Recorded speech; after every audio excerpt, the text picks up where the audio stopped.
Welcome to iPad Pros, the show all about using your iPad to be productive and get work done. I'm Tim Chen, host of the show. Shortcuts, like that unlocked just so much. And a lot of people that use the app, at least based on talking to people, they rarely open the app, which to me is like exciting because my original pitch, the reason I called it Dark Noise was it's a noise app intended to be used in the dark. Like the design is intentionally the now playing screen and full screen when you first open it. With my original design had a gigantic play button. I slowly toned that down to make it less silly. Yeah, the whole idea with the app was like, I'm not trying to get you in and engage with you. I'm trying to let you do the thing that you want, which is play a sound, which the whole point of the sound is to erase the background world from you, whether you're sleeping or focusing on work, whatever. So you're not supposed to be in here looking at things. And so when people say like, oh, I don't even remember what it looks like because I never open the app, I just run the shortcut.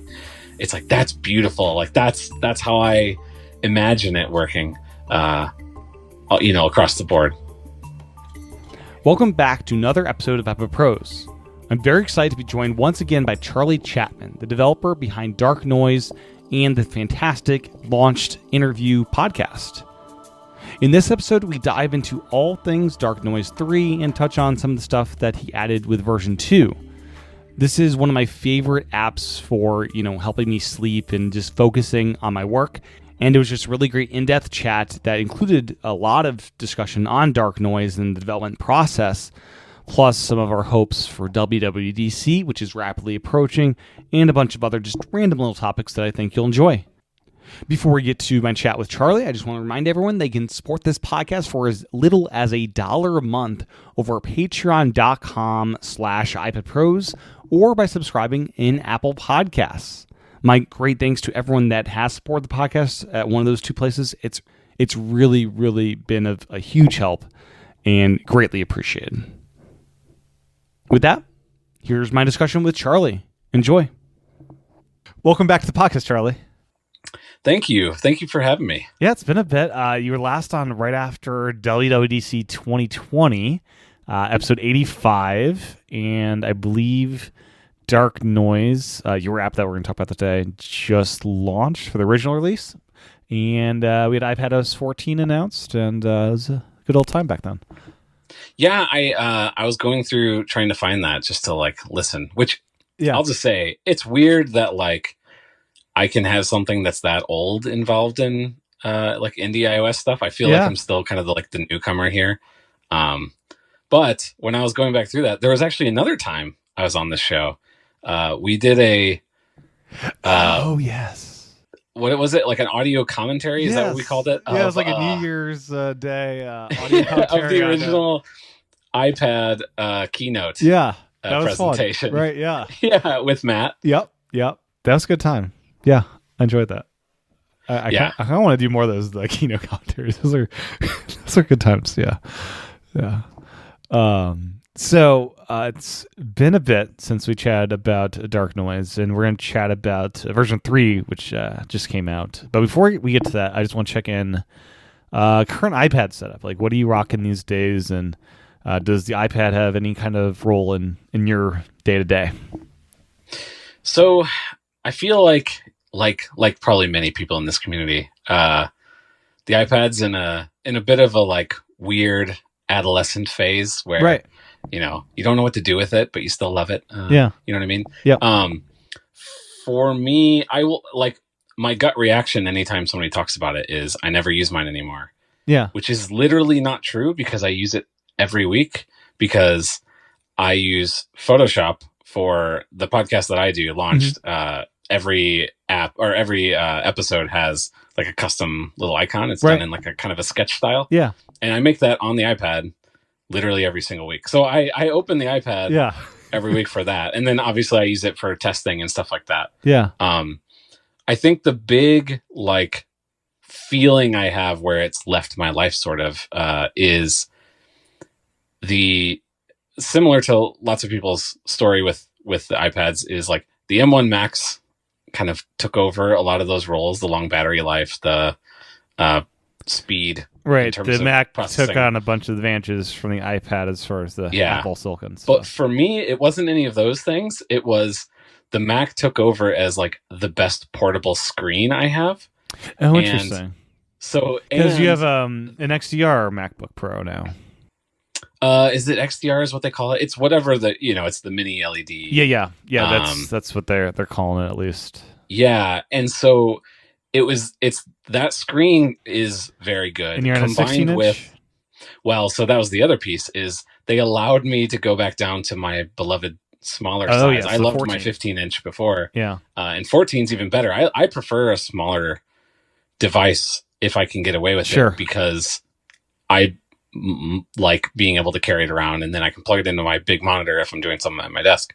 But they made the 14 so good that I could actually do all of the video work that I need to do on it. And I didn't need the gigantic boat of a 16-inch that I had before. Yeah. I look back fondly on my college days where I had the 17-inch MacBook Pro. Oh, my goodness. I would log that into the lobby of the music building and with like an external MIDI USB keyboard, and I had an external a keyboard. I'd just take over like this like table in there and just like be writing music in the lobby with the desktop basically.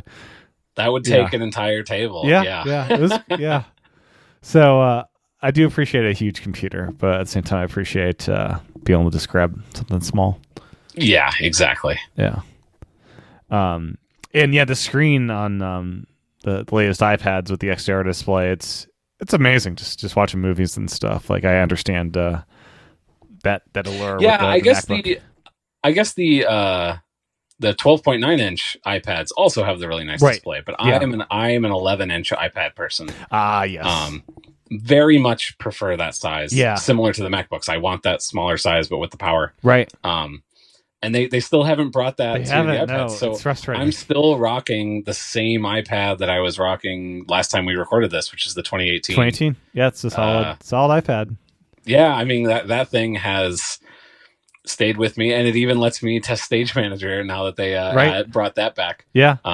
Not that there's anything I can really do with Stage Manager as a developer, but I can at least see my app on it. Yes, see that it's resizing correctly in all the different size classes and stuff. Yeah. I keep waiting. This is the weird thing being a developer is, sometimes you want a feature on a new hardware when you're looking forward to new hardware coming out. Sometimes you're like wanting something for this will make my life better. This will do whatever.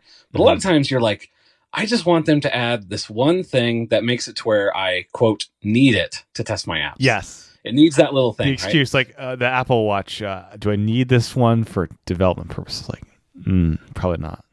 Or this one. Right. Well, it's when got the a brand new Ultra chip. came out, Maybe and I don't have an Apple Watch app, but a lot of developers like, oh, well, I guess I have to get it because it's a bigger screen. Yes. And they haven't given me that for the iPad. It's like every single version, it's like, it's basically the same thing, but we bumped the specs on whatever. We made the speakers a little better. We made the screen a little better, but they won't give me that excuse I need, which is clearly how, their product development team should be making these choices. And you can use the Magic Keyboard on your 2018 one, so trackpad and stuff you can test. Yeah, and exactly. use. And that's, I guess was the 2021 out?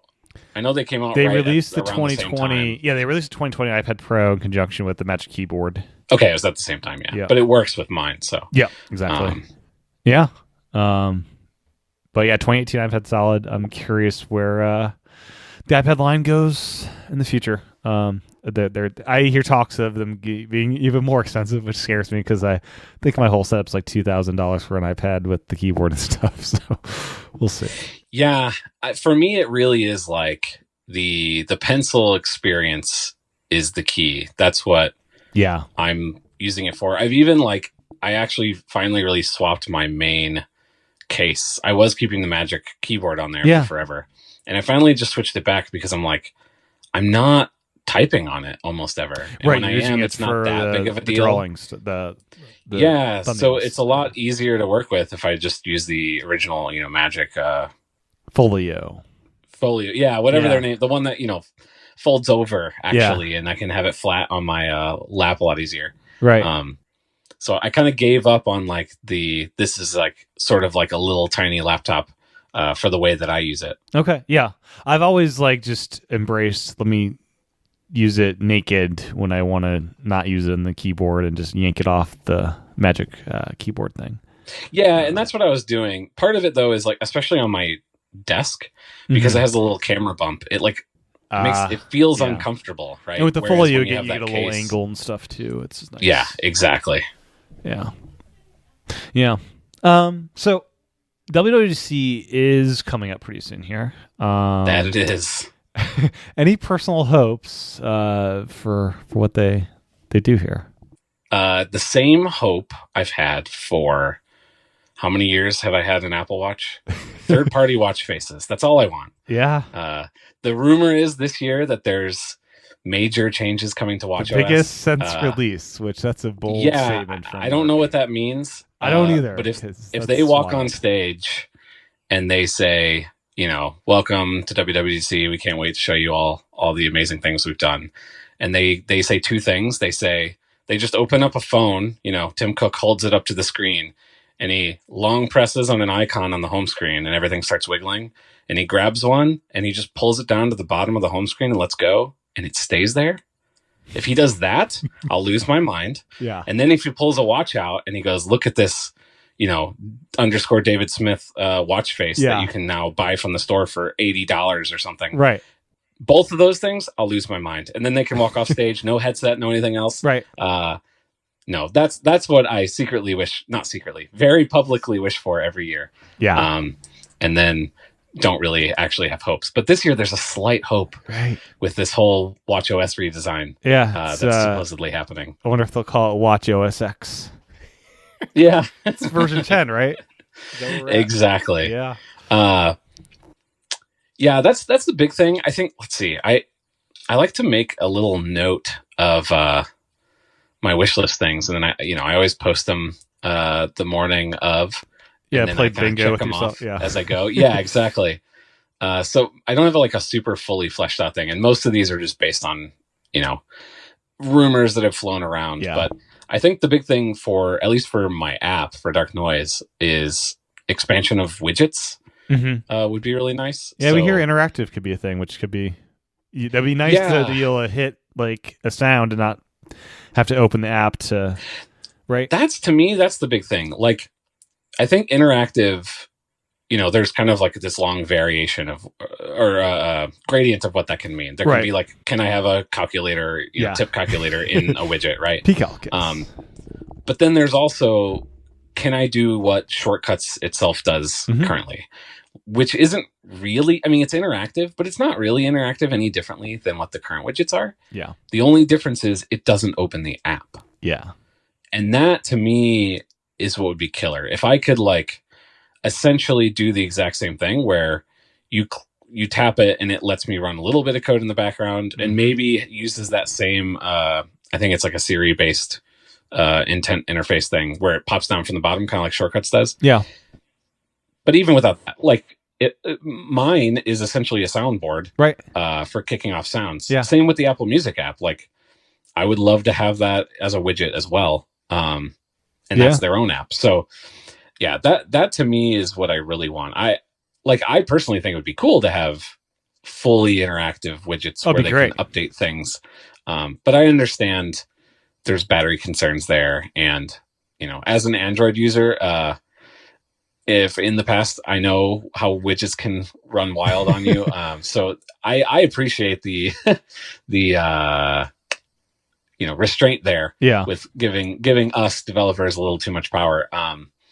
But yeah, I would love to have more interactivity, and then also just expanding where they're used. I think the stuff they did with the lock screen last year was great.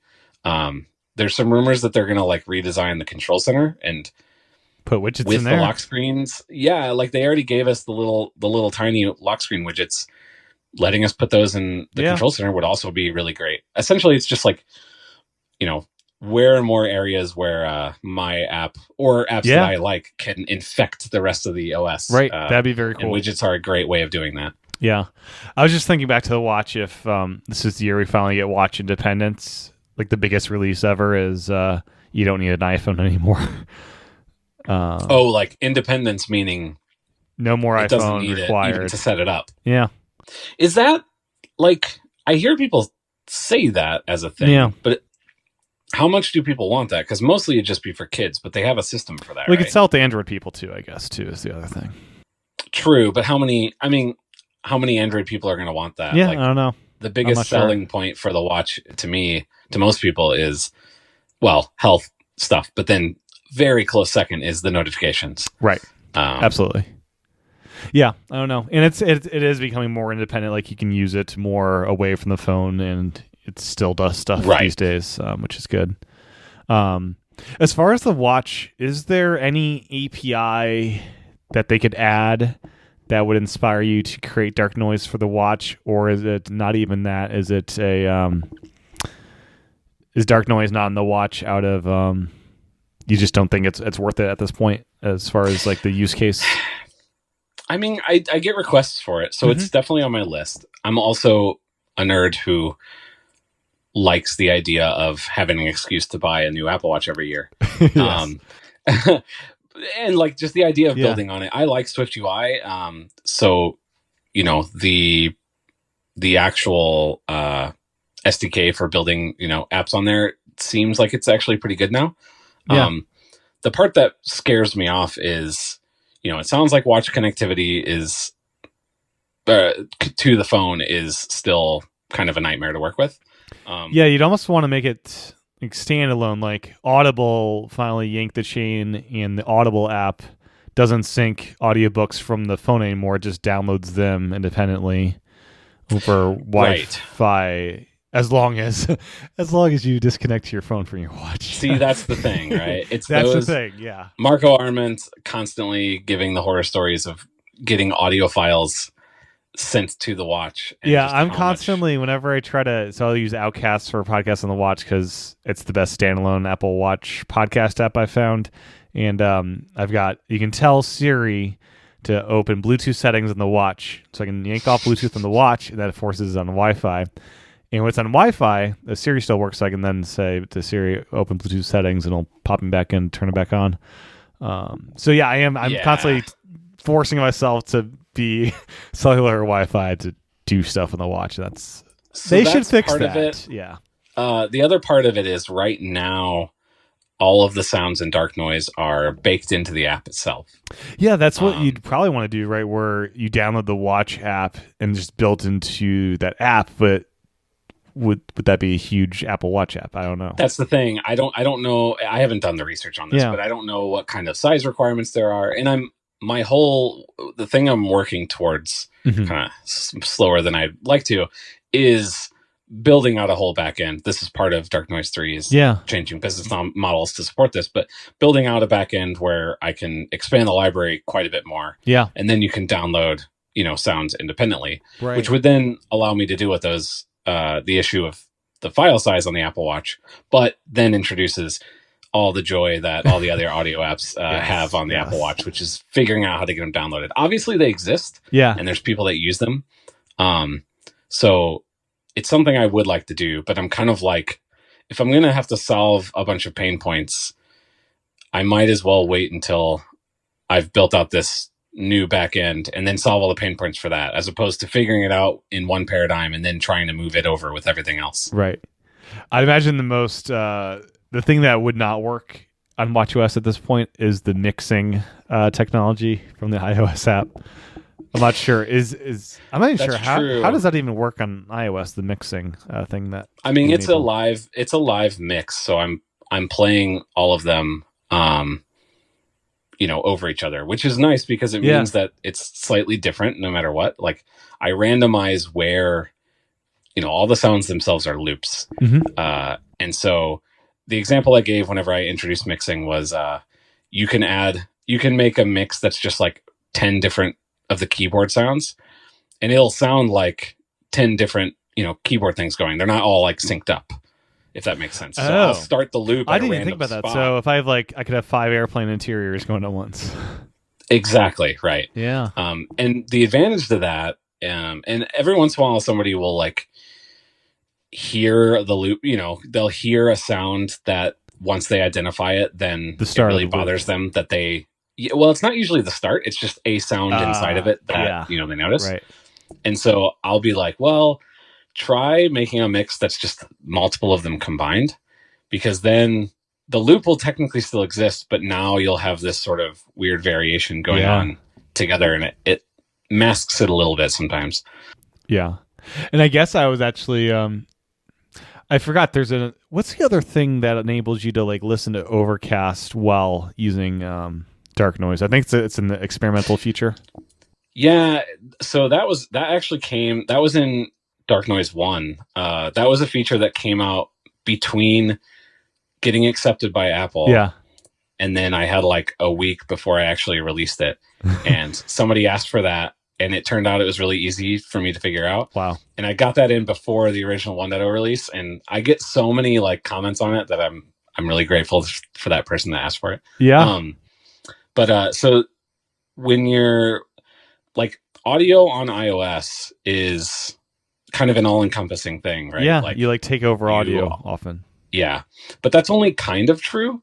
You can define what your audio is to the system, and that comes across in different ways. So like, for example, if you're like using maps navigation, and the person comes in to interrupt to tell you need to turn left on the next street. Yeah. If that happens in Overcast, you're listening to spoken voice. You want it to pause. Yes. Then the person to say what they're saying and then start playing again. Right. But if you're listening to Apple Music, you don't want it to like pause. You want it to just duck the music down a little bit, keep playing, and then bring the music volume back up whenever the person's done talking.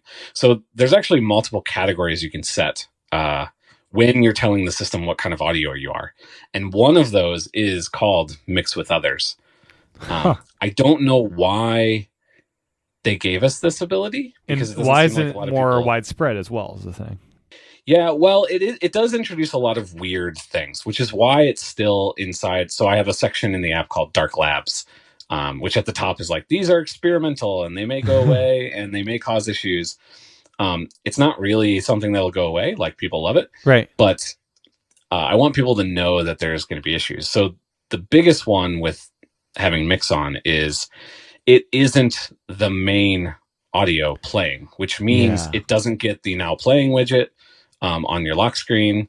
And so people will play it and not realize, it's kind of like an errant tab in your browser that starts playing something and you're like, where is this coming from? And I'll get not upset, like angry at me, but people who are like, something's wrong. The now playing widget isn't showing your app anymore. And I'm like, oh, I think you turned the thing on. Yeah, it'd be great if there was a way in Control Center to have, like, when you long press in there, it's like, here's the multiple audio things. Everything. Yeah.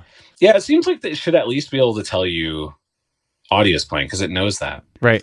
But I did actually get a semi solution for this in iOS 16 that came out last year, because I was trying to come up.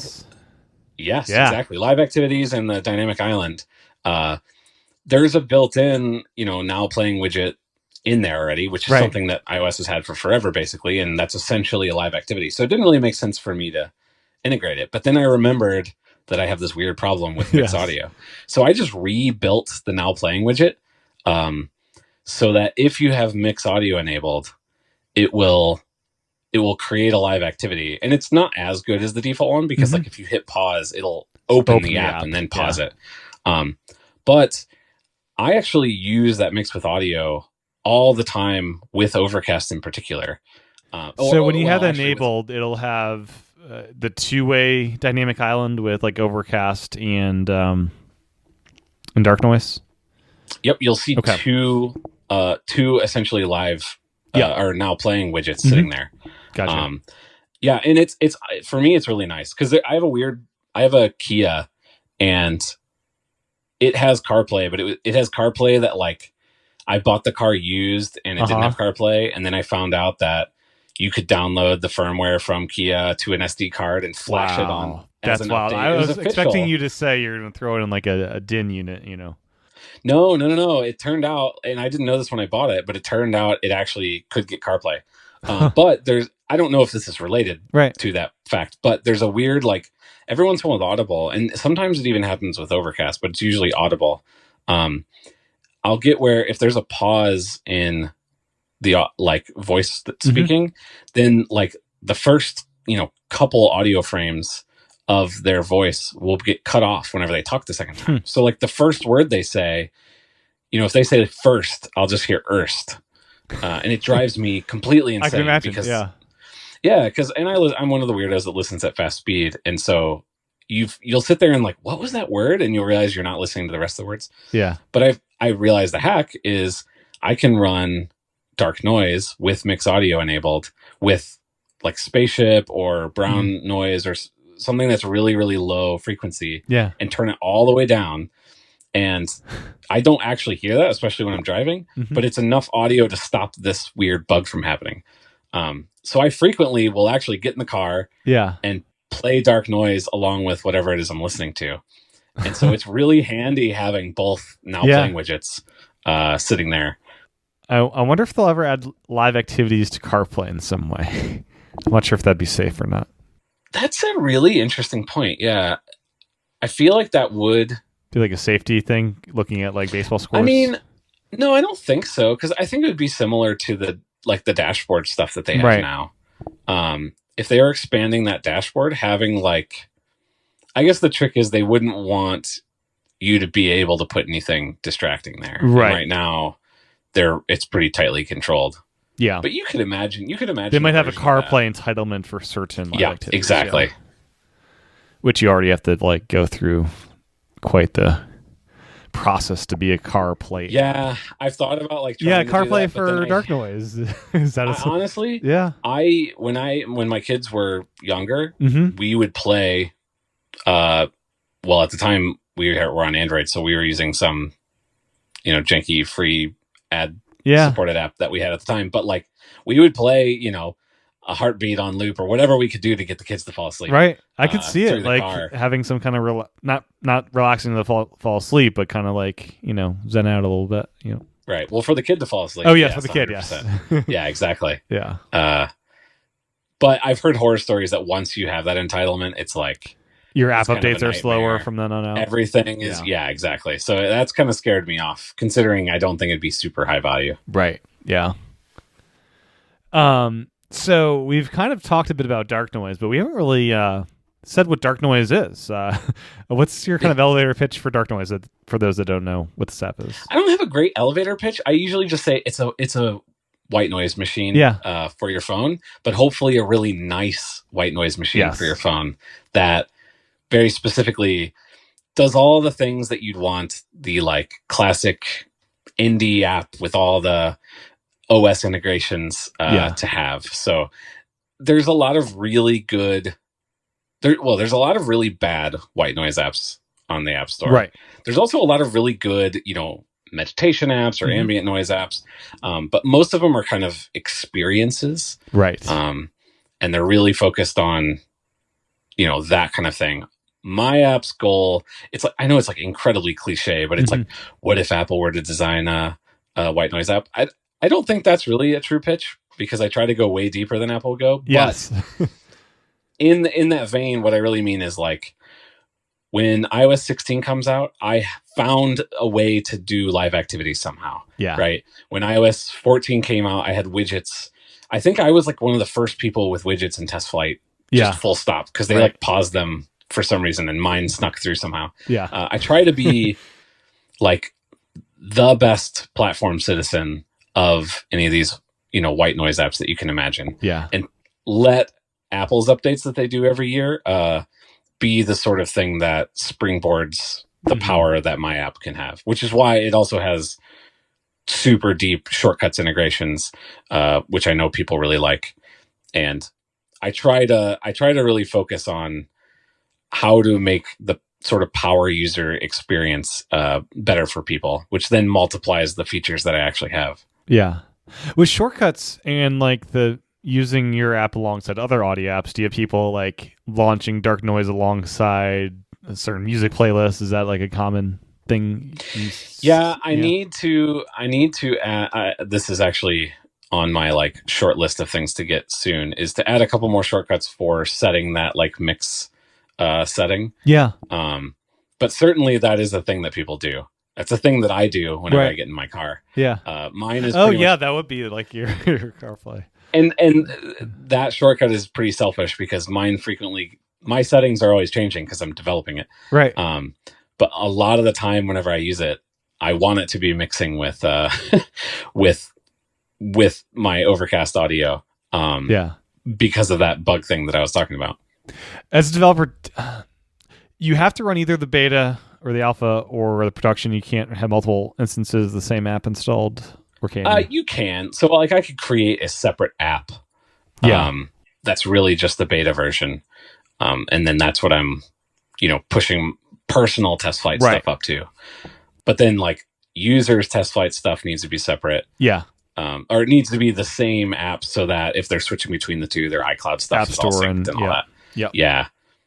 So I haven't gone down that route because that's a bunch of extra. And it seems like you want to be testing the next update. Yeah, exactly. Yeah. It's not the worst thing that I'm constantly switching settings all the time. Yeah. So you kind of jokingly said, like, what if Apple made a dark noise type app? And Apple added a very bare bones version of some sound stuff in iOS. What was kind of your reaction to Apple doing that? Well, my initial reaction was, well, I had two the first, like, there's going to be sounds reaction. There's a weird thing where, I have a day job still. Like, I feel at this point like I truly am an indie developer, at least side hustle indie developer now. But I still get this feeling when certain things happen where it's like, I feel legitimate now. And so the idea of being Sherlocked, even if it's this really lightweight version of being Sherlocked, almost felt exciting. But then the craziest thing was, they showed, I think they announced this before WWDC with they usually do like a clear the decks accessibility thing like a week or two before. Yeah. But the craziest thing was there's, the one noise called bright noise, and then there's another noise called dark noise. And I was like, are you serious? And like immediately I'm like looking around, Googling, like, nobody was using the term dark noise for this. Like, there's some random things called dark noise. There's now a movie in New Zealand called Dark Noise, which it sounds like a good movie name, right? I don't know. Yeah, exactly. But it was like that. Well, that's kind of funny. And then I started getting paranoid. Like, are they gonna, like, I haven't trademarked the name, which maybe I should, but that cost a bunch of money. Yeah. And I'm like, are they gonna like make me change the name? Like, I don't know what the legal implications of any of this stuff are. Yeah. But ultimately, the biggest impact it's had on me is I have a bunch of Google alerts set for my app name, and now I get a bunch of extra Google alerts whenever every blog writes about the accessibility feature. Yeah. It hasn't really made much of an impact. It's pretty buried. It really is. It's not a great experience. So I don't think that's going to be too big of a deal. Yeah, and I think you have to like was that sound recognition? You had to like disable something to make it work even? I forget. I don't remember. It's not its own app. Yeah. So, kind of like the password feature in iOS, like it's really nice. Yeah. But passwords, it's really like app though. Yeah, exactly. Really does, and so this one, it's even more buried than the passwords. Yeah. Oh yeah. And there's only like 3 options or 6 options or something like that. There's not a whole lot of settings, obviously. The thing that's more, I don't know, I guess concerning is the right word, is it may have been today or yesterday, there was a Gurman rumor that came out that specifically said, this is talking about the headset. Yeah. But that there's one of the apps that's going to launch with this is a dedicated, meditation sound app for this headset. And that was a little like, because if they make it for the headset, like it would make sense for them to just, because they have a meditation app for the watch already. I wonder if it's advancing. That's a good point, because that isn't concerning at all, because that's not, about sounds or anything like that. Right. And they'll probably, I'd imagine if they expanded the headset, they'd expand the meditation app to include some sounds and stuff to walk you through it. I guess I don't even know if I hook up my AirPods to my Apple Watch, if I'm meditation, what kind of sounds I get, if any. I'd imagine there's something. Yeah, I'm not sure how that works. But either way, that one was like, okay, I need to be I mean, I've always thought about it to a degree, but I need to really think about it. Like, if they come out, this fall with, a straight up, you can play white noise and rain sounds and whatever. One, what would the Apple version of that possibly look like? Right. And then based on that, what can I do to make sure I'm still differentiated? The good news is, like, there's already a quadrillion apps in the store that let you loop white noise sounds. There's a lot of them that are free, so that is already a thing that I'm competing with. And the unique thing in this market is the sound packs are all kind of unique. Like, you capture your own audio, so if someone loves, like for me, I love your airplane sound, that's only in your app. So that's, I don't know if that's a differentiator enough for most people or not. I don't think so. I take that back. I think there are apps that's the case. So, like, one of the apps that I really like, that I guess I consider a competitor, but the people over there are really nice, and we've talked, is Portal. Yeah. And their sounds, I think their sounds themselves are a differentiator. They fly all over the place to Iceland and all these places, and they build these, like, soundscapes that are all ambisonic 3D soundscapes. Something I'm wanting to get into. Yeah. But, like, they're at a different level with that, right? Right. They've been at it for years. I remember them early days, and just being so impressed with that stuff too. Right. And their app is very much an experience. It's called Portals. It's, it's opening a portal into a world or whatever. Yeah. And so I've definitely leaned way more into the, like, this is a utility thing. Right. And so I think that's kind of the way I think Apple would probably land somewhere in the middle. It'd be more like the Apple Watch experience. It'd be more experiential and less customizable. Right. So leaning more into things like the mix feature. One of the things I have a semi-working version and haven't been able to get across the finish line for a while is, like, importing your own sounds, and making that a utility. Like, cool. I can imagine versions of that are not. So I could record my own cat purring and make that. I mean, exactly. That'd be cool. Because I get so many sound requests with this 3.0 update, which we haven't talked about officially yet. But it added a free version before it was all paid, and so I knew I was going to get a lot more users. And so I built some forms. Before you get to my email in the app, there's a couple spots you'll see that are like, request the sound, and it'll actually send you through a form instead of sending me an email, because I get so many of those. Yeah. But a lot of them are, like, very specific. Like, the one I always go to, which is from probably, like, the first week of the app being out, is like, I want the spring cicadas from, the northern Japan from this certain time of the year or whatever, or I guess spring. Yeah. And it's because these sounds are very, like, personal to people. Like, I get a lot of people who move to like Arizona or California even. Yeah. And I've learned there are not bugs at night in these places. It's amazing. So when I grew up in the East. When I moved to LA, I don't live there anymore. I live back East again. But I would go camping at night, and I didn't need a tent. I would just sleep under the stars. And I didn't get bit. It was, like, the most miraculous thing in the world. It's like, there's no bugs for out mosquitoes, here. Yes. Mosquitoes, that sounds great. Yeah. But the lack of sound was really, like, cicadas. Yeah. Yeah. Because, I mean, here, if it's the summer and you're outside, like, that's the sound you hear, right? It's the sound of crickets or cicadas or whatever. Yep. And so, like, a lot of people, that's what they're wanting, is they want to replicate the sound of home when they're in a place that they're not comfortable. Yeah. And so, the ability to add in your own sounds, it's like, then you can go download it from a place, you can record it yourself. Right. And that's what I want to nail that experience of creating those. Anyway, the point of that is the sort of that level of customizability is not something I imagine Apple spending time on. Right. And so those are the areas where I think I can stay worth paying for, which again is already a thing I'm doing. I'm competing with free apps, a lot of them now.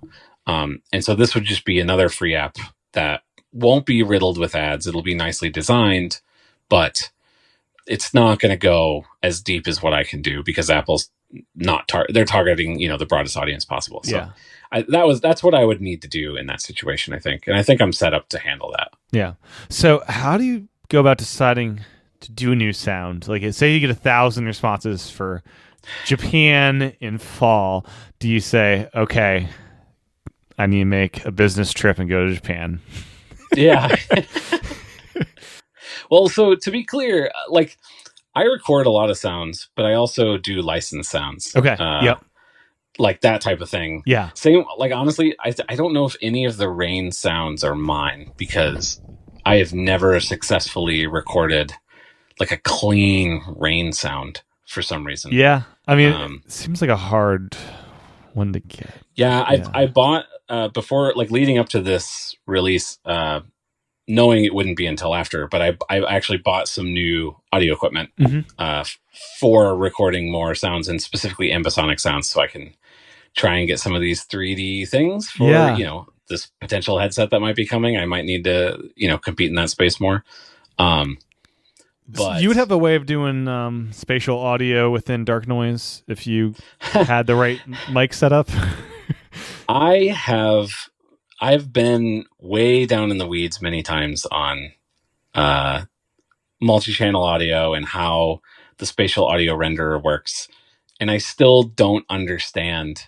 Like, most of the apps that say they support spatial audio, they do. Like, it's just head tracking audio for some of it. Yeah, and it's like their own head tracking. Yeah, and like, I think, like, Portal is an example. Actually, I think the way they're doing it is technically better, like on a pure audio quality standpoint. But like I said, the sort of differentiator there is like they're really honed in on that audio quality, the experience being as good as humanly possible and giving you that presence. Whereas, like, I think for Dark Noise, doing it in the sort of running it through Apple's renderer and doing it this quote unquote native way, even if it's technically not as good, I think would be like an advantage in my case. Like, I think people would rather have it running through Apple's thing, which you can turn on and off in Control Center and do all those things. But I have not been able to successfully get that working. I've tried a couple times. And I have a little small release I'm working on now, but after that, my next main thing I'm targeting is doing a rewrite of my audio engine, in part to prepare for some of these other features, which spatial audio is a big one of them. Yeah. So hopefully I can get there, and hopefully I can get there sooner rather than later with this headset coming soon. Yeah. I desperately want an iPad app where I can mix audio and spatial audio. That just does not exist on iPad at all. You need like a Mac with like Logic and stuff, I think. Oh, mix as in like actually output multi-channel. Yeah, audio. Let me edit in multi-channel and output that in some way, and that'd be fun. I don't know, it'd just be a fun like playpen to like experiment with. Yeah. There's some apps that you could kind of do that like live on the fly, but you're not going to be able to spit out. Right. There's no export from that. Yeah. Exactly. Right. And like it'd be fun in like LumaFusion to have like a Dolby Atmos output kind of thing. Yeah. Audio formats are strange and overwhelming. And not the clearest thing. And like, no, the ambisonics stuff is apparently like some format from like the 70s or something that, because of VR, kind of came back suddenly. Right. But like a bunch of tooling's getting made, but it's still built on this thing that was sitting sort of dormant for 40 years or 50 years, apparently. Yeah. So and PS5 has like a 3D audio like chip in it to make like even PS4 games render 3D audio in really really good ways. Like, that's impressive tech they're doing there too. It's all very cool for sure. But yeah, as we figure out how to do it, but yeah, as you said, they're kind of like piggybacking on like very old stuff in the audio world, which I've chatted before on MIDI and how ancient of a technology that is. Yeah. So version 2 was released, and And we haven't even chatted about that one yet. We're going to get to version 3 in a second here. But so what was kind of the initial response to DarkNoise that resulted in kind of the things you wanted to work on for version 2 of the app? So I think version 2, the main feature was the mixing. Yeah. I'm pretty sure that was in version 2. I also had like iCloud syncing for like syncing your favorites and your mixes themselves between like your iPad and your iPhone were pretty much the two at the time. Yeah.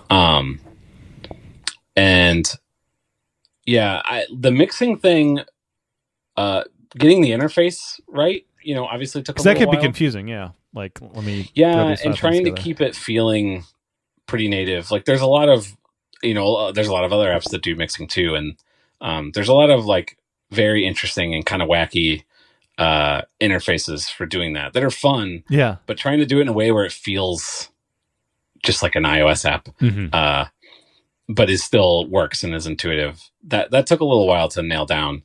But I'm really happy with it. I think that adds just an enormous amount of potential variety into the app. Yeah.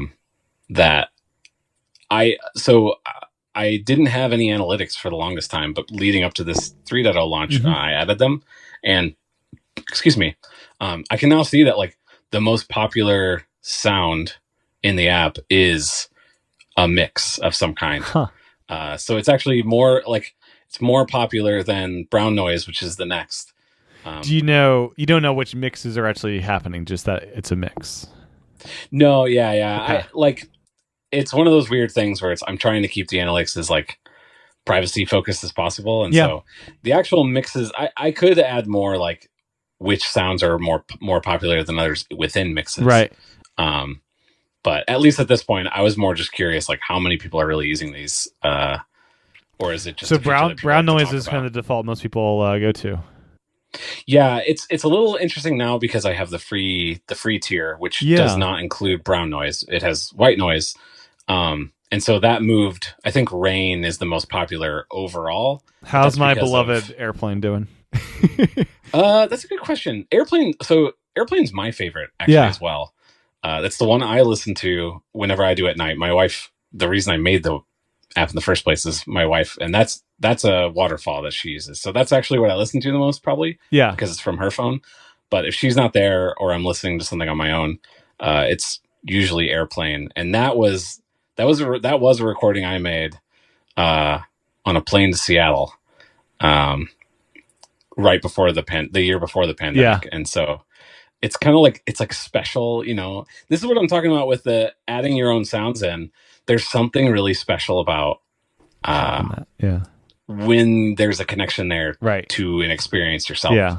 And I'd really like to bring that to people because I personally love that about a couple of the sounds. I just remember exactly where I was when I got finally a clean recording of the car. Yeah. Because I would just like hit record. That'd be so hard with it. And I'm just driving, and then something would happen that makes a click sound or whatever, and I'm just like, you'd hit it again. I remember the exact spot I was on the highway in St. Louis where, I finally got that clean sound. And so when I go to it, that's what I like imagine in my head. It's a very cool thing. Yeah. The Airplane is the one I got a permission to use at night while we sleep. I wasn't allowed to use like the ocean or other stuff, but Airplane, that one's okay. Nice.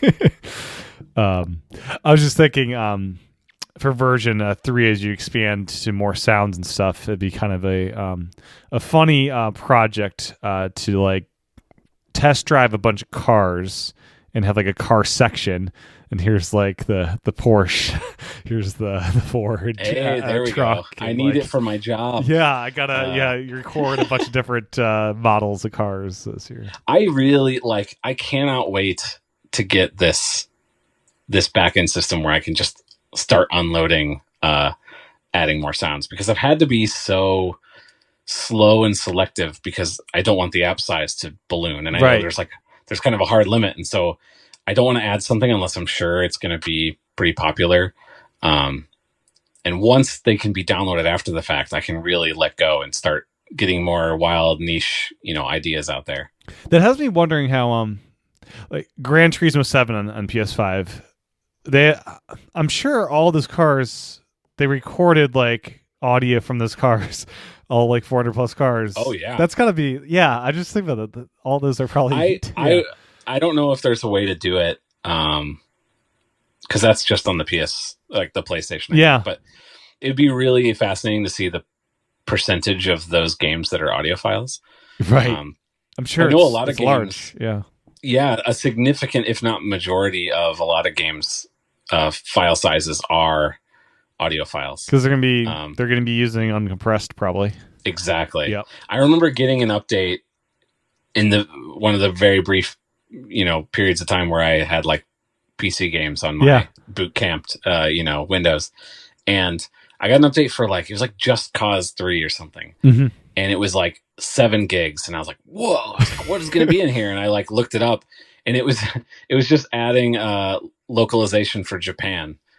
All they did was add the voice recordings for Japan. Yeah. And I was like, are you serious? Like, that's unbelievable that there's 8 gigs of audio files. Which is why I think like a lot of games will have you download some of those tracks separately as DLC or something. Yeah. Because, I would have to imagine, especially if it's a voice-heavy thing. Yeah. Like those RPG kind of games. Like, that would be... that must be so much audio files. Yeah, for sure. So you mentioned earlier that OS integrations is kind of something DarkNoise is awesome at, and it is. And those update outside the version 1s and 2s. What have been some of your favorites they've managed to integrate with? I mean, we've mentioned a lot of them, like the dynamic island and widgets and stuff.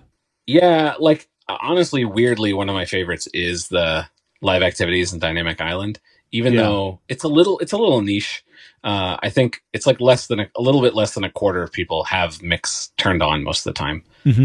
Also based on those new analytics, which was exciting because that was more people than I would have guessed. But it was more just like that was a problem I've had since the original version. This sort of weird thing where there's not a now playing widget, and then I like got a solution through an API that they definitely were not intending it to be used for that type of purpose, but it like was just perfect for me. But in terms of like what's the most fun, I think the widgets are pretty high on the fun factor because like they're so customizable, and it's so easy for me to add more customizations that I have 1,000 themes. I have not actually 1,000, a lot of themes. I have a lot of sounds. Each sound has its own icon, and you take advantage of the XL iPad widget as well, I think, right? Yeah. I have all the sizes. And so, every time they do something with a widget, it's like I can sort of plug all these different inputs I have into it, and then it just creates like infinite variations within that. And that's like fun for me. Yeah. It's also very visual, which I enjoy. In terms of like value, I think the shortcut stuff, hands down, is the other than like getting all of the audio integrations correct. It's a surprisingly complicated thing to get. Yeah. All the different details of like, if you unplug your headphones, does it pause? Like all that stuff nailed down. But other than that, shortcuts, like that unlocked just so much. And a lot of people that use the app, at least based on talking to people, they rarely open the app, which to me is like exciting. Yeah. Because my original pitch, the reason I called it Dark Noise was it's a noise app intended to be used in the dark. Like the design is intentionally the now playing screen and full screen when you first open it. With my original design had a gigantic play button. I slowly toned that down to make it less silly, but it's high contrast because I wear glasses and when I'm messing with this at night, because I never remember to turn this on before I go to sleep, it's always like we're laying in bed and one of us will be like, oh, the sound's not on. That's why I can't sleep. And so I don't have my glasses on and you're fumbling around. And so the ability to just now with the focus modes with the being able to control your lock screen. Yeah. It's like I have a lock screen that has my airplane. It's literally the airplane icon just sitting there. Yeah. I can hit it. That's not a shortcut, but like complication type thing. Yeah, the whole idea with the app was like, I'm not trying to get you in and engage with you.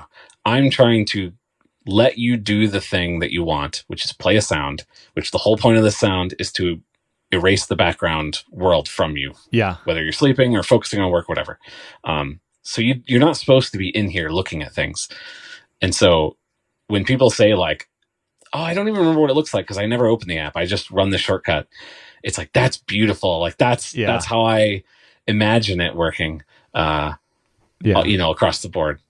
Have you played around with focus filters? I don't even know if it makes sense in an app like yours.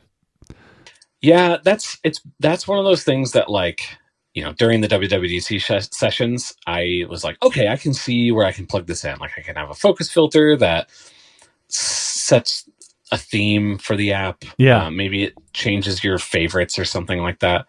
But like, it kept getting pushed down my priority list because I'm like, who does this help? Who really needs this? Yeah. What You're really distracted helps is me adding a bullet point. Yeah. Of saying, and I support focus filters, which doesn't actually help anybody. It's just it's like another bullet point. It's like I get distracted when I have the waterfall as an option. I might click it instead of my. So I would like to, at the very least. I think it makes sense for themes because I know, some people like to have focus filters that change their wallpaper to a certain thing or focus that. When you get custom sounds, I could see if someone has like 500 sounds, then it becomes something maybe useful. That's true. Yeah. That's a very good point. Yeah. There's a point where I need to get organization. I'm already at the point where I probably need to add search.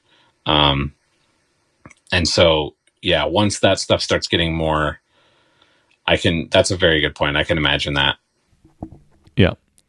And then, so version 3, about a month ago, as this episode is being released, version 3 hit. And one thing I noticed in release notes is remastering of some of the most popular sounds, like the airplane.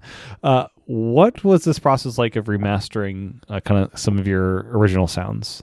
So some of them, airplane included, are, I made the original recording. I recorded, everything was in stereo. But the first version I did, I was very focused on you're using your phone and playing it out of your phone on your nightstand, story. So you were testing the sounds with the iPhone speaker at the time as like the standard? Oh yeah. That was like the point. It's like, yes, you can play in other ways. You can use AirPods, but like people don't sleep with AirPods. I was not thinking of it as you connect it to your HomePod the same way. Yeah. Well, I was eventually thinking that, but again, it was sleep oriented, and a HomePod, even though it supports stereo, it's kind of a singular thing sitting there.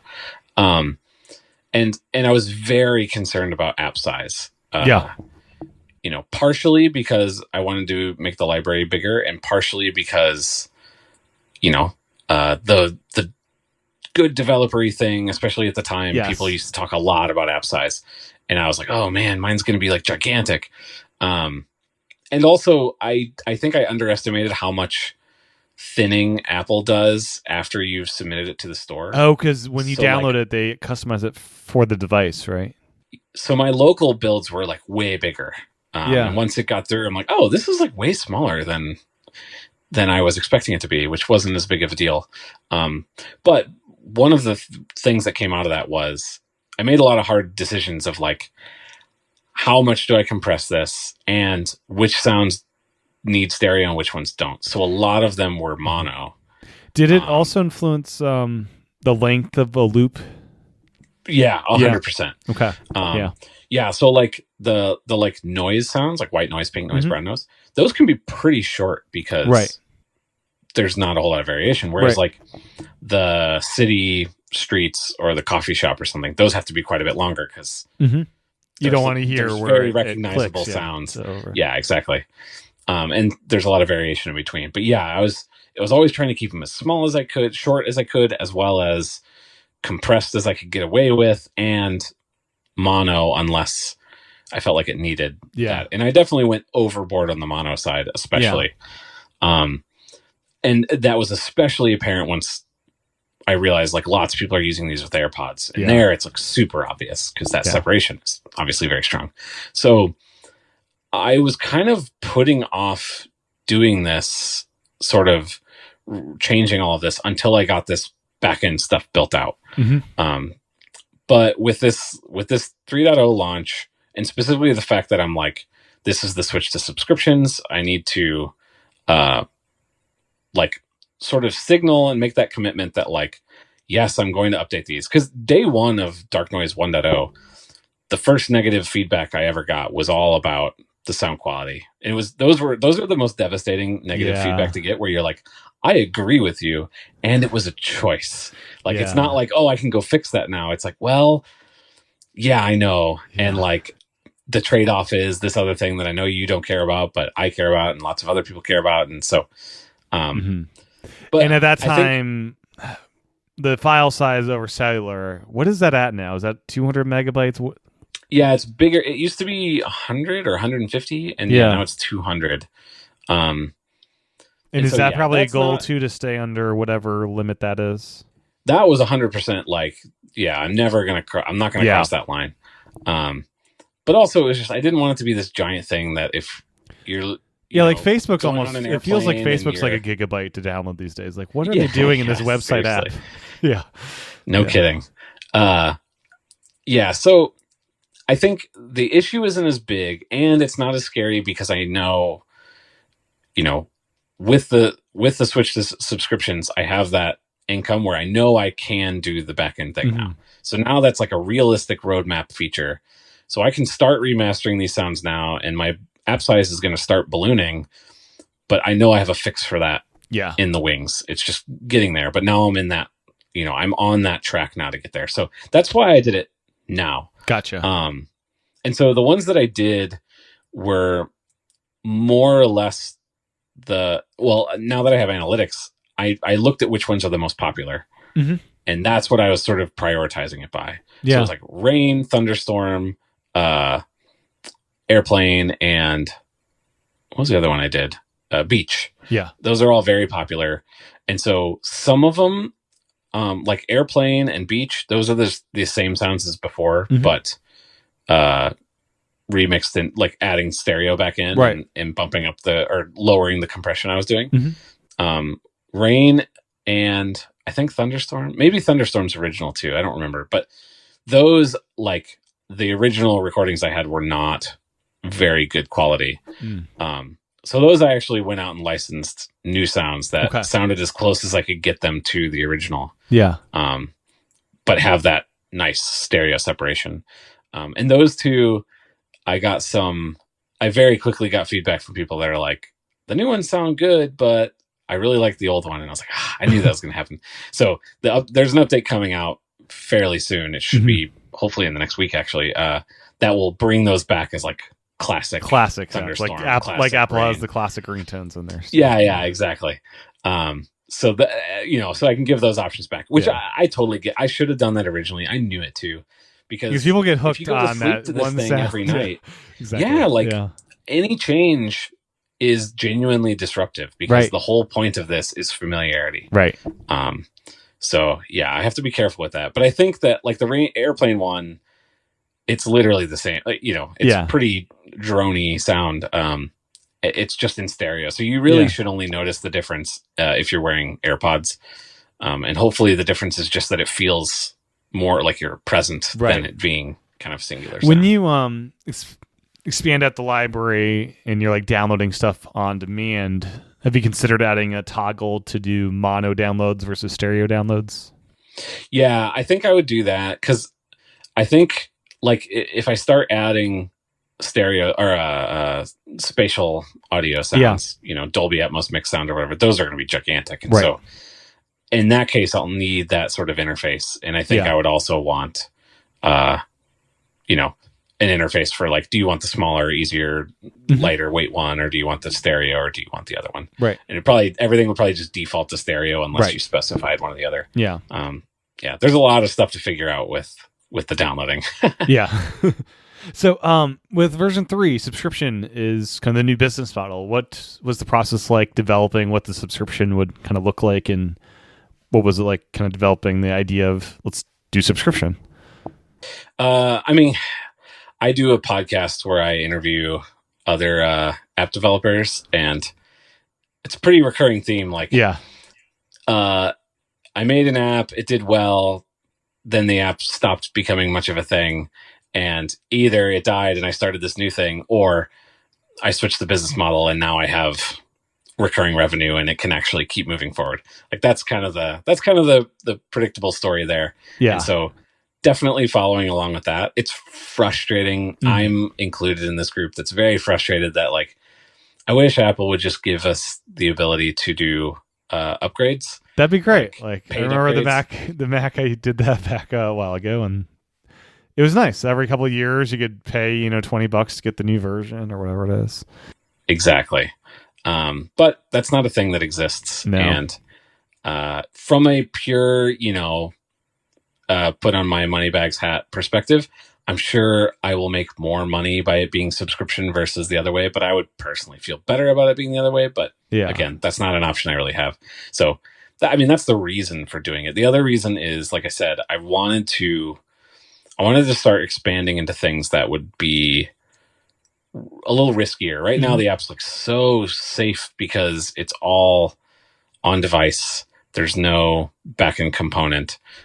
There's not a high like per user cost or anything like that.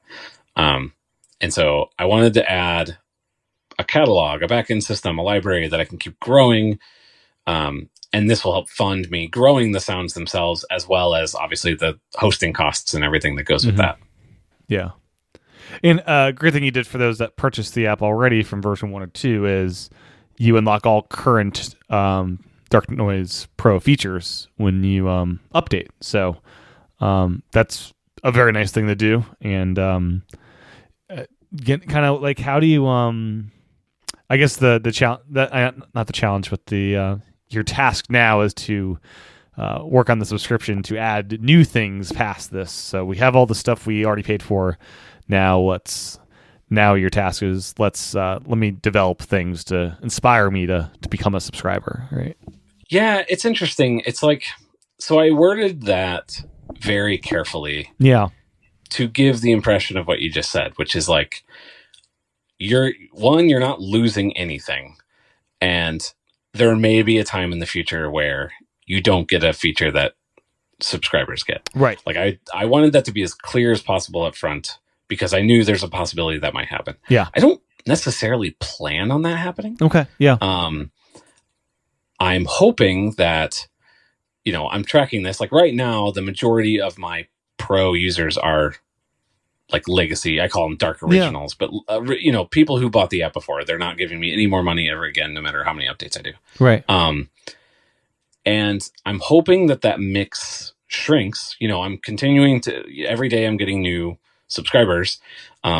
If that group of legacy people is small enough, then you know what? It's like fine. Like I don't need to try and get them across to subscribing, because the business is running on its own, and this is just a group of people. I'm like, thank you for being a customer, for spreading the word. Yada. The only thing that changes that like dramatically is if I add a feature where it's like, it's going to cost me a bunch of money. Like if there was some AI feature, I am like, very I think Marco watching. I think Marco on HTTP mentioned that like he regrets this like grandfathering in of lifetime for like $3, and now he has to and that kind of reason is why I didn't say, because going into the Switch, it's pretty scary. Like every one of us developers knows, we've watched the torrent of hate that's coming at people, right? Yes. So it's definitely tempting to be like, hey, everybody, you're going to get it for free for life. Please, love me, don't hate me, don't turn on me. Yeah. It's hard to write in words, you're getting everything for free. However, there may be a time in the future where you don't. And I think those are the exact words I used. Is like, I tried to make that as abundantly clear, because I've watched this happen. Even in the last, the week before I released, I've watched people find comments that people left from 6 years ago and throw it in their face. Like, you said you don't plan on doing XYZ, and now you're doing XYZ. And so I was really trying to make it clear that, this might change, but I don't necessarily plan on that that happening. Yeah. Again, unless there's something that's expensive at a per user cost for me. Gotcha. Yeah, that makes sense. In which case, then it would be like I can't have something that all these users are going to start costing me a bunch of money, but I can never get any value out of them or any money from them in order to support that. Yeah. And as far as pricing, how did you come up with the pricing at $3 monthly or $3 monthly, 20 yearly, and then a $50 lifetime unlock? A lot of market research. Yeah. So because the challenge is, well, one thing I'm curious about, like in your ideal world, what's kind of your mix of lifetime unlocks versus, the yearly and monthly? Because if you have everyone just say, "Oh, I'll pay the $50," is that enough to support it long term? I don't think everyone would do that, but they could. Yeah, it's interesting. I originally was going to have that lifetime be a lot more expensive. Yeah. And some friends talked me down. And it was based on, like, basically you have to, like, I don't know what my churn is going to be, but it's going to exist at a certain level. And so most user, like the idea of having a user last longer than 3 years or 4 years is pretty, that's like really good. Yeah. And so, with a lifetime, you have some percentage of those people will use it longer than the amount that, they're paying. Yep. 2.5 years or whatever. Yeah. But a lot of them will turn out faster than that. Yeah. And so it's not necessarily super dangerous as long as it's part of a mix. Yeah. I think if I was looking at the data and like everybody was lifetime, I might get rid of it. Like, or raise it substantially or something. Or I guess that would really be the right answer there. Is you kind of keep raising it so that it brings the mix back in line. And I have a lot of work to do on understanding this world better. I'm definitely on the bad end of like, I like getting all this data, especially because I was existing in a world with no data at all. Yep. And now I have like all these MRR calculations and like, what's the churn going to look like? And it's really hard to wait because it takes a lot of time to really get an understanding of what the business looks like now. Whereas pay up front, all you had to do is wait for the like launch week to sort of die off and level off. And then you had a little understanding of what your business looked like. Whereas now it's like, it's going to take a lot longer to see what the churn looks like and see what yearly churn looks like. And so I'm definitely not an expert on any of this, but yeah, to answer your original question, it pretty much comes down to a whole bunch of market research. It's really weird. It's really, the whole process is awkward because most of the negative feedback I got wasn't the typical like, subscriptions bad, you're evil. It's more like, okay, subscriptions are fine, but it's frustrating when people switch to subscriptions, the price just shoots way up, right? Right. I was a $10 lifetime, essentially. I didn't call it lifetime, but a $10 paid up front, app. And now I'm saying $20 a year, right? Which is pretty substantially different. And a lot of that comes down to, to back up a second, I like Dark Noise is in a lot of lists. People write, about apps to sleep to, yada yada. And well, it's also it's a better app than it was day one when it was $10. Like the app, it's not the same app as the app was $4 day one. Oh, it was okay. I'm trying to remember what I actually paid back in the day. I've bumped it up. Okay, yeah. So there you go. One of my goals originally was to make it like worth $10. Yeah, that felt like this, magical thing. So that felt good. I think that happened when the Mac version came out. Because I'm like, all right, you're getting 2 apps for one. Yeah. Anyway, but the thing is, okay, $10 app. When people write about white noise apps, almost every single one of them, it's the same story. It's like, here's this one app that has this feature. Here's $2.99 a week. Here's this other app, and here's these features. $20 or not $20 a year. It's usually like $5 a month or something like that. And then it'd be like Dark Noise, the best looking app, definitely the slickest, but you pay for it. It's definitely a premium one. This one's $10. And I'd always look at those. Like, I'd screenshot them and send them to friends all the time. And I'd just be like, I'm the expensive app here. Right. But it's not just trickery. It's not like seeing the monthly cost makes it seem cheaper. Like, there is an element of that to a degree. Yeah. But the other part of it is it was paid up front, which meant priced into my app is a bunch of risk. Right, because Like, you can't try out, what is this app? Well, I like these sounds even. I don't even know. Yep. Is that something you've considered a way in the free version to like test the pro sounds to like, let me play like 5 seconds of this or 10 seconds of it to just see if I like the sound to inspire me to upgrade? Yeah, that's one of my things that I want to build. It's not going to be in this next update, and who knows, maybe it'll constantly keep getting pushed down, but yeah, I want to like the like paywall thing that pops up.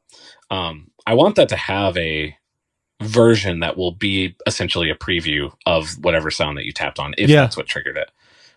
But at least now what I do have is a trial. Right. So you can see the experience of the app. Yeah. And you can listen to every single sound. Yeah. Because my app preview in the App Store is literally just like me cycling through as many of the sounds in the app as I could get away with. In the video. Yeah. Yep. Because people would send me like, hey, can I get a sample of this sound or whatever?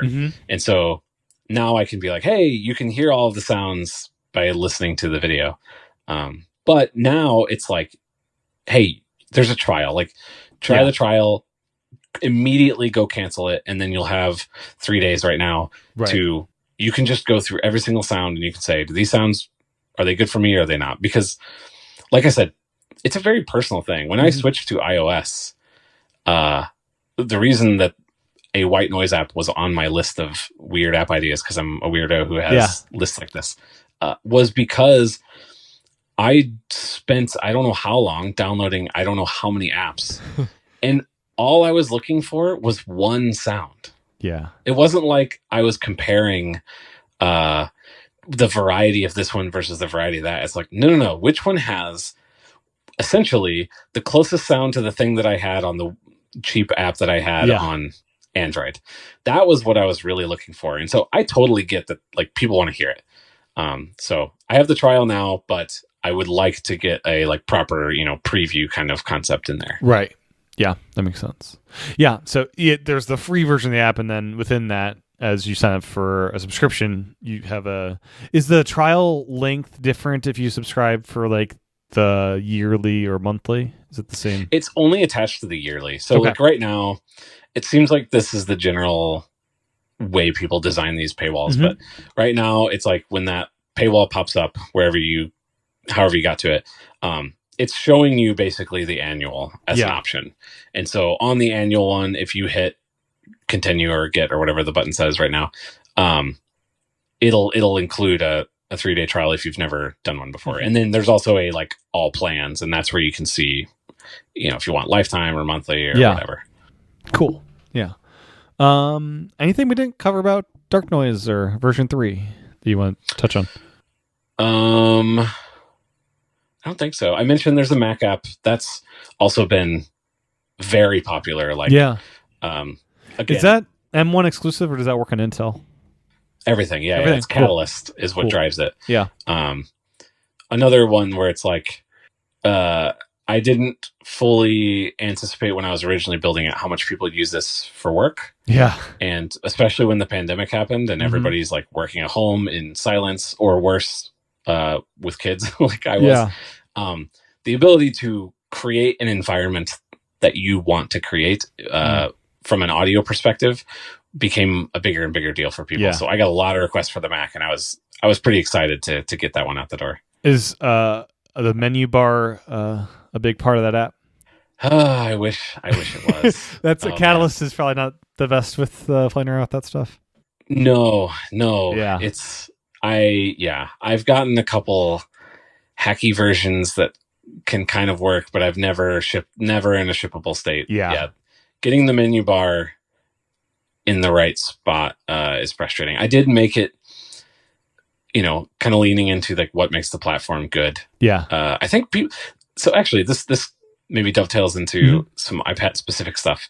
I think something that really differentiates the Mac, and I think should differentiate the iPad, or would be nice if it could differentiate the iPad, but so far it hasn't as a platform, is like people think like iPhone, tiny screen, you have low information density, not a whole lot of whatever. And then iPad, big screen, content needs to be big or whatever. Yeah. But it's like, when I think of what makes the Mac special, I look at my screen right now, and what I see on my screen right now is not a bunch of full screen apps. Yeah. It's little tiny apps overlapping that are only as big as they need to be. And so for an audio app, and this drives me crazy about the Apple Music app on the Mac. Yeah. I don't need a bunch of content 90% of the time I'm using it. I only need this little tiny thing. Yeah. And so with Dark Noise, you can literally shrink the window to just the toolbar. Kind of like the iTunes a quick, what is they called, the mini player thing? It's it's kind of like the mini player. Yeah. But the mini player you have to like switch into, and then you don't have a whole lot of control. Like it's very confusing to get back into the normal interface. Yeah. Mine is just like, it's more like the web sort of in that regard. It's like you can just shrink the window and then it becomes the thing based on your window size. Yeah. But yeah, it's actually, it's sort of modeled to look and feel like the QuickTime player. If you're not playing a video, if you're playing audio, it's just like the tiniest thing because it doesn't need to be bigger than that. Right. And I wish the iPad, because that is the frustrating thing. Too. Yeah, the Stage Manager, one of the earlier betas, you could make Windows smaller, and at some point they made it the minimum size of the window to be slightly bigger, and it was very frustrating. It's like, oh, I want to move this thing, and it wouldn't let me get it any smaller. I do hope. I want much smaller windows. I want to be able to. That was the first thing. Yeah.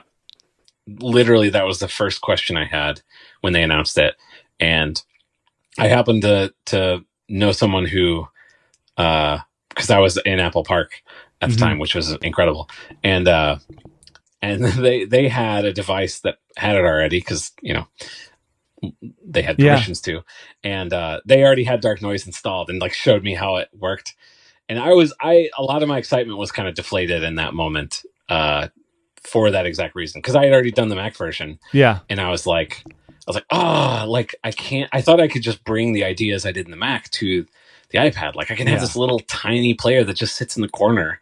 But that's not really a thing you can do. And there's a lot of things in Stage Manager where it's holding your hand in a way that's frustrating. Yeah. Like I want the ability to have a window take up like half the space.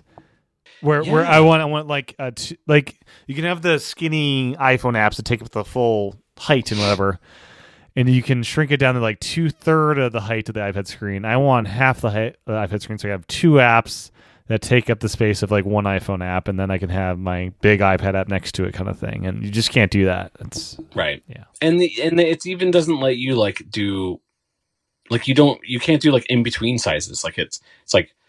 Yeah, you can get close to the size that you want, but it's like there's not a reason for that. And it would be fun to have a little music player thing, like the iTunes like mini player thing. It'd be I mean, it's kind of frustrating, and like hopefully it's just a V1, and we'll see, more come out of that. But it would be really great from a developer perspective. It's like, let me check a box or flip a bit to say, I'm a big boy. Infinite I can handle whatever size you want. I will deal with it. OS, give it to me. And then you can make Dark Noise super tiny. Yeah. Heck, I would let you go down to like, it's just a play pause button. You know what I mean? Like I can do that. I can handle it. Like, let me give you the OS what my minimum and maximum are, because we have universal dimensions are. We have universal binaries where Mac and iPad apps, they should, if the Mac can resize, then the iPad code theoretically could also do that stuff. You have apps that are not built for the Mac that you can open on the Mac and resize smoothly across all these different things. and they work great. Yeah. Apple, I think, wants to make sure you can touch everything on the iPad, which I think you could still touch stuff if you resize properly on the iPad. Like you can make a small window that's touchable. I mean, that's not a right. Yeah. And it could be an opt-in thing from a developer's perspective still. So it's like you can have your extremely locked down version, and we can all, curse at Instagram and Google Docs or whatever. Yes. But the good platform citizens, they'll make it work. And it's probably not going to be that much work because we already make all these other resizable things work great. Another thing I just want to mention, back when you were first on, you had just launched a podcast called Launched. It has been going strong for many years now. Definitely worth checking out. It is also an interview show. Can you kind of give a quick pitch on Launched?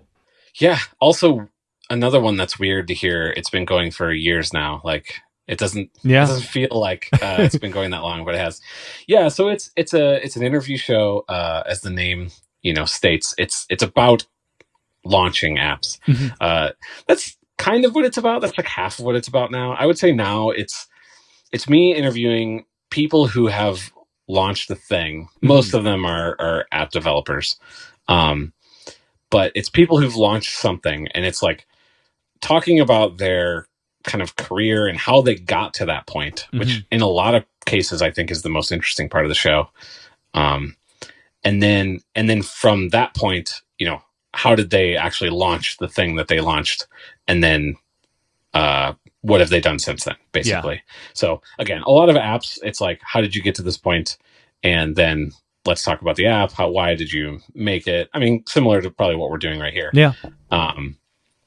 But some of them are not app developers. I think the one that I'm very excited about is, my sort of side hobby before app stuff has always been motion graphics and video stuff. Yeah. And there's a guy named Seth Worley who's a indie director who I've been following since high school. He's like Paul Hudson is to a lot of Swift developers, where he's just sort of a famous, makes tutorials, incredibly inspiring personality. And so to me, he's like this hero. And I've been following his career for forever, and I got to have him on and talk about this short that he made. And he was pitching that short for a feature. And they filmed it. It's like a real movie with actors who Yeah. And I don't know if it's going to be on Netflix or not or whatever, but at some point this movie is going to for real come out. And I got to talk to him for an hour and a half. That's super cool. About making this short and how the short was a springboard to try and make it into a movie and who he's talking to. Yeah. So that was just incredibly cool moment. But those are the types of things I love, digging into weird details on how people come up with ideas, and then how they execute on them. Yeah. No, that's it's always fun doing an interview show because you get to meet some interesting people. Yeah, you really do. Sure. I mean, it's fun. Yeah. And then for people that want to learn more about Dark Noise, what's the website to check out? You can go to DarkNoise.app, or you can find Dark Noise on Twitter or on Mastodon. It's DarkNoise at, is it indieapps.social? Okay. Something like that. It's on the website. So cool. Ultimately, DarkNoise.app is the safe place to send people. Cool. Well, thanks, Charlie. This has been a really fun chat. I've enjoyed it. Yeah, this was great. Thanks for having me back. Well, that's my discussion with Charlie, the developer behind the fantastic Dark Noise app and the host of the Launched podcast. My thanks again to Charlie for his time recording this interview, and my thanks to you for your time and attention tuning in. As a reminder, you can support this podcast over patreon.com/iPadPros or by subscribing in Apple Podcasts. And if you haven't left a review in Apple Podcasts, that is greatly appreciated as well. With that, I'll talk to everyone again real soon.